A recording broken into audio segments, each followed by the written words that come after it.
Good morning, y'all. Um, it's still early. I think I got the heater on. I need to turn that off. Okay. Turn the heater off. Actually, the heater was already off, the plane, but the fan was still running. So, miss me? I made 3 videos yesterday. Never posted any of them because I was doing a thing. I was actually went to Aho and was looking into getting a puppy because I heard there were a litter, and it cost me. It was funny, like the whole day. That's all I thought about and did, and noticed there's no puppy. There is a dog that I might check into. Actually, I will check into, but in the meantime, I kept thinking about that dog, and it kind of kept me awake part of the night, um, off and on. It didn't really keep me awake. It's like every time I woke up, I thought about the dog, mostly, or a lot. My girl said there is no such word as a lot. Yeah, there is. How do you say there's a lot of something? There's a lot of it. Many, many, many, many. It's a big amount, a lot. So anyway, sorry, I'm being silly. Squirrel. Um, so what did I do? Oh, I watched part of the live stream from Parable of the Vineyard. Um, Dozed off because it's late for me. I mean, I go to bed before 9 o'clock usually because I'm an old lady. That's what we do. And we try not to nap during the day, which means that by 7 o'clock we're ready to go to bed. So anyway, so I listened to part of that, woke up, and then I never did the chat thing. It's too distracting. Hello, squirrels. It's like they're all running around in there and I can't think. So I really wanted to hear what they were saying. And so then I got distracted and I went somewhere else, and then I went back to sleep. Then I woke up at like 3 a.m. ish. And lo and behold, Ellen. Ellen was having a stealth live stream, which I missed by minutes, literally, from what I could tell with the timing and stuff. So I listened to that live stream, and then I realized it's time. It's time I can get out of bed now. It's like 5 o'clock in the morning. So I wanted to tell you about this genius idea I had because yesterday I also tried to cook beans. Well, I had soaked them overnight, black beans, because I was going to have black beans and rice. And it was like, I don't know, 5 or 6 o'clock last night. I had pasta. The beans just wouldn't cook. You apparently have to leave them on either slow cooker, that's my old style, but I don't have, I don't know. I've not tried to do it with my battery and solar panel. Sorry, squirrel. He's flying over. It's jets or whatever kind of airplanes are flying over. Air Force things. They make a lot of noise and sometimes they boom bomb me. But anyway, squirrel. Um, Focus. You can do this. Puppy. Beans. So I had this brilliant idea as I was talking to my Emily last night. I'll cook the beans in the morning when it's cold. Brilliant. So, because I kept going, I don't want to leave the burner just going for hours, especially when it's 70 degrees outside. So, duh. So, I'm going to have beans for supper tonight.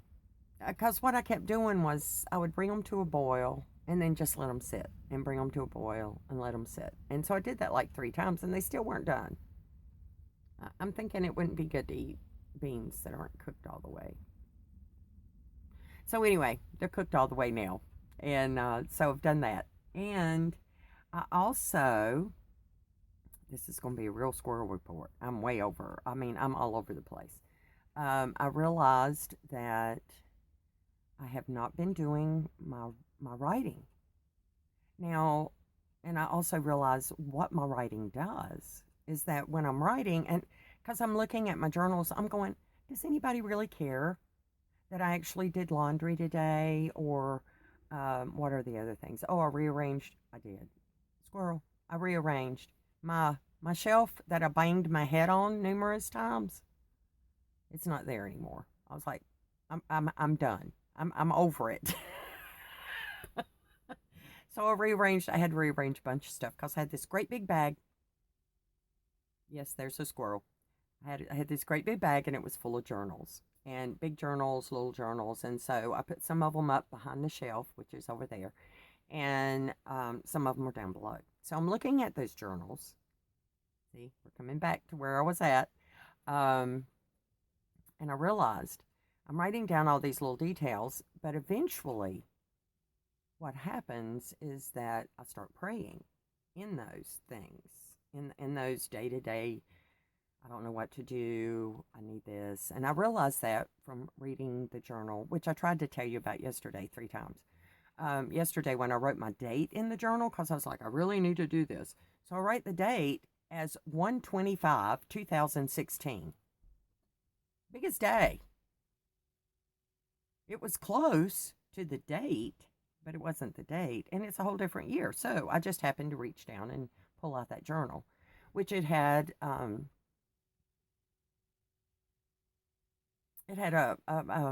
description of my husband.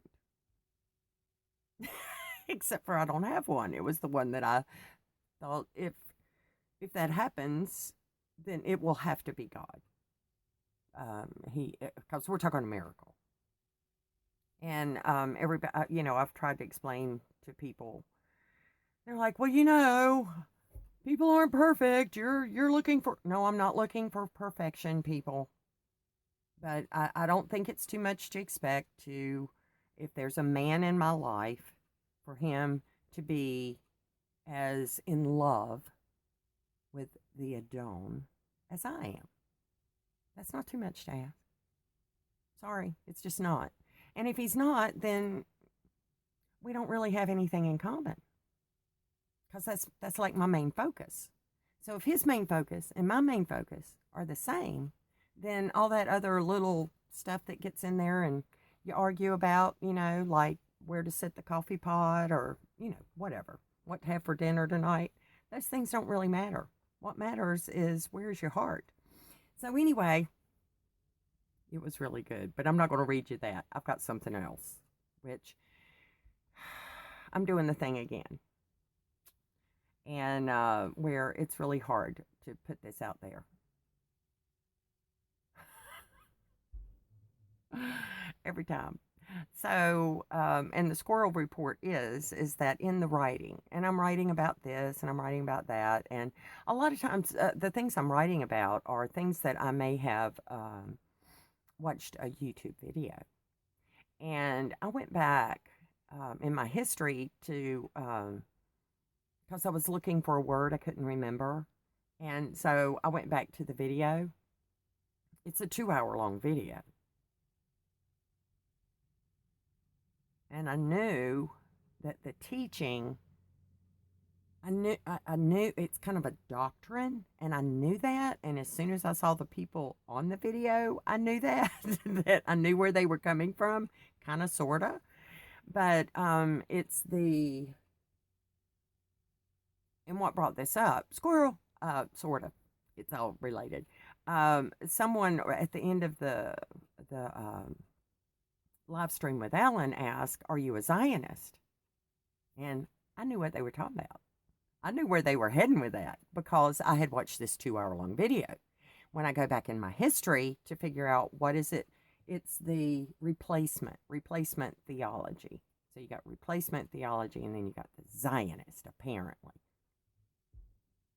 Not two sides of the same coin. So anyway, how did Alan was like, Zionist? Alan cracks me up because he just kind of puts it out there. Why do you want to know that? No, that's not his answer. That's me. That's me. And I'm like, but I knew. So when I go back to see, because I was looking for the replacement thing, the replacement theology versus Zionist. YouTube has said you can't watch. We don't want you to watch this video. We don't want you to even watch it. But we're going to leave it up here. But we're not going to let you comment on it. We're not going to. And it was actually put out by some Watchmen of the Harvest, maybe. I'm not sure. It was mirrored. It wasn't his video, but he put it up there. So I'm like, oh, is this something? Was he putting it? Why did he put that video out there? Whoa, buddy, I'm up to 10 minutes. I ain't even halfway done yet. I got 2 days to tell you about. So that's why I'm talking so fast. That, and I got a little bit of coffee, but I've also been up since 3 a.m. So I'm kind of fired up. And then I got a really, Stacy,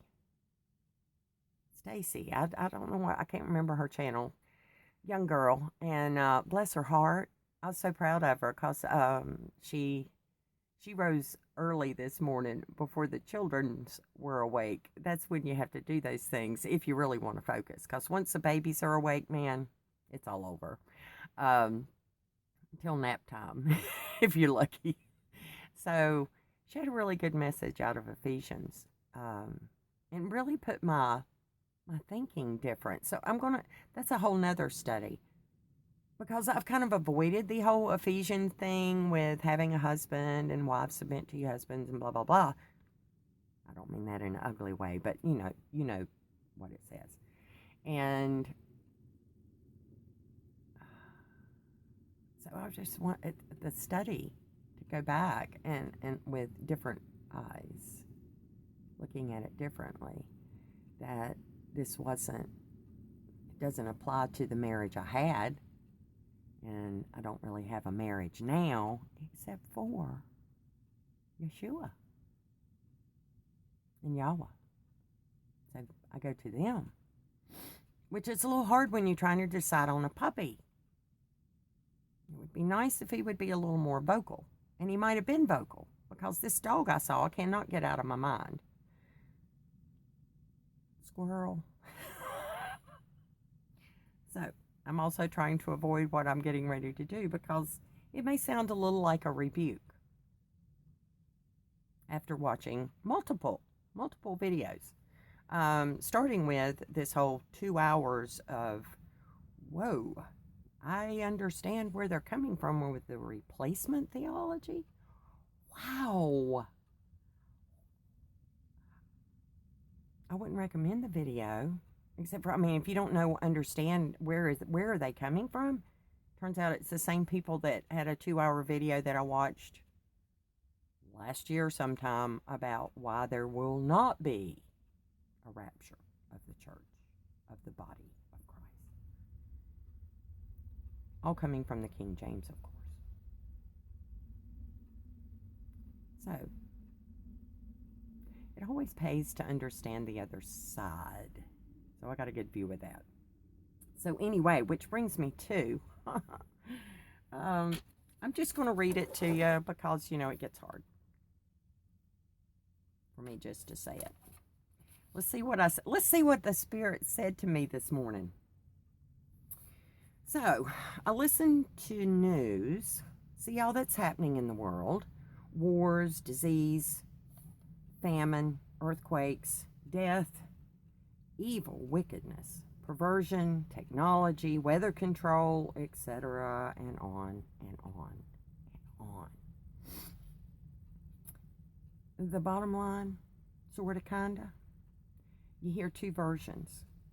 God is punishing men, or men are creating what's going on.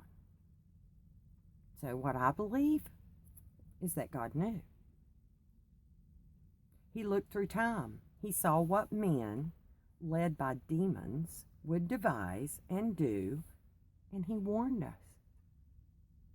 He knows the exact moment when his called out ones will accomplish all that they can to reveal his name and his truth And then we're done. We become the called up, not just the called out. Redeem the time. That's in the Ephesians. I want to meditate on that some more. We have got to stop playing into the enemy's plan to cause chaos. Stop hating, berating, and condemning each other. Yahweh, He created us uniquely to speak His truth uniquely. Stop criticizing and condemning each other. Support, encourage, love each other. And then the world will see Yahweh. Right now, all they see is bickering, pride, and determination to have the only truth. Stop it. You make me feel like if I share what Father has spoken to me, it's wrong. Worshiping Abba my way isn't wrong. It's just different than yours. Sure, I think my way is better. And many agree. But I'm not going to try and destroy you because your eyes don't see what I see. We have to. We need to stop warring amongst ourselves. And the real truth is, only God, only Yahweh Elohim can open the hearts, the minds, the eyes of any human being. It is pride that demands everybody see through your eyes. The only eyes we need to see through are Yeshua's. And once you see the way He sees, your pride, your arrogance in what you know will turn to dust and be blown away. And what is revealed when the scales fall away is real truth. The truth of His great and perfect love. Our Yahweh, Yahweh Elohim, Yahweh Eka. So there it is. We gotta love each other. Even if we get up in the morning and all we do is wash our face, leave on our sleep hat, and come out and tell you all kinds of crazy things and talk about dogs and puppies and videos. And I love y'all.